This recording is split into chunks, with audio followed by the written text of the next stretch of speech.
HOA Karen ruined tennis court with paint suit and fined 161 unarmed child. The sun was barely up when the first scream echoed through Willow Creek's pristine neighborhood park. "Who did this?" bellowed Coach Elena, her voice cracking like a whip. The community tennis court, a beloved haven for kids and retirees alike, looked like a toddler's finger painting gone rogue, smeared with neon green paint. The lines obliterated, the net slashed, and buckets of spilled latex glinting in the dawn. Elena, a wiry woman in her 40s who'd coached the local youth tennis team to 3 state championships, stood frozen, her whistle dangling from her neck. She'd spent years turning this court into a sanctuary for the neighborhood, a place where kids like Jamal, a shy 14-year-old with a killer backhand, found confidence. Now, it was a crime scene. Her eyes darted to a trail of green footprints leading to a discarded paint can. "Karen," she muttered, her jaw tightening. Karen Mitchell, the HOA president with a vendetta against anything that didn't fit her vision of classy, had been complaining about the court's outdated look for months. Karen had moved into Willow Creek 2 years ago, a self-proclaimed arbiter of taste with a bleach blonde bob and a penchant for filing complaints. She'd once fined a family for planting sunflowers too garish and demanded the community pool close early because she didn't like the sound of laughter after 7-pound mom. But the tennis court was her obsession. She called it an eyesore, claimed the kids were too loud, and insisted it needed modernizing. Elena had brushed her off, assuming Karen's complaints were just noise. She was wrong. By noon, the neighborhood was buzzing. Residents gathered at the court, their whispers turning to gasps as they saw the damage. The once pristine surface was a chaotic mess, the white lines buried under layers of green paint that had dried in ugly, uneven patches. The net hung in tatters, and someone had scrawled "new look" in black marker on the bench. Jamal, clutching his racket, stared at the court with tears in his eyes. "This was my place," he whispered to Elena. "Where am I supposed to practice now?" Elena's blood boiled. She'd seen Karen's car parked near the court late last night, its trunk suspiciously open. The paint cans bore the same brand Karen had bragged about using for her tasteful patio remodel. It wasn't hard to connect the dots. Karen had taken matters into her own hands, and the result was a $20,000 court reduced to a neon green landfill. The tension simmered as Elena rallied the community.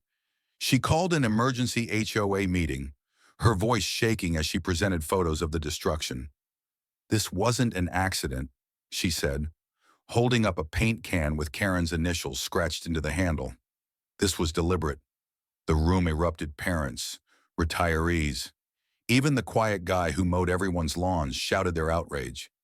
Karen, seated at the front in a crisp white blazer, smirked. "You have no proof," she said, crossing her arms. Maybe it was vandals. Kids these days are reckless. That's when the twist came. Mr. Patel, the soft-spoken retiree who lived across from the court, stood up, his hands trembling. He wasn't one to speak at meetings, always keeping to himself, tending his roses, but now his voice carried a quiet fury. "I saw her," he said, "last night, 11 p.m. Karen was out there with paint cans, pouring them everywhere. I thought she was decorating for an event. I didn't realize." He trailed off, pulling out his phone. "I recorded it."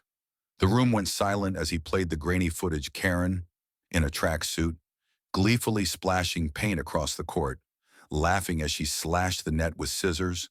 The crowd's anger ignited. "You destroyed our court," shouted Maria, a single mom whose daughter had earned a scholarship through Elena's program. "That was our kid's future." Karen's smirk faltered, but she doubled down. "It was ugly. I was improving it." "You should thank me." Her voice dripped with entitlement, but the room wasn't buying it. Elena stepped forward, her eyes blazing.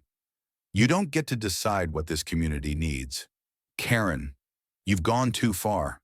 The conflict exploded at the next meeting, where the HOA board, fed up with Karen's reign of terror, voted to pursue legal action.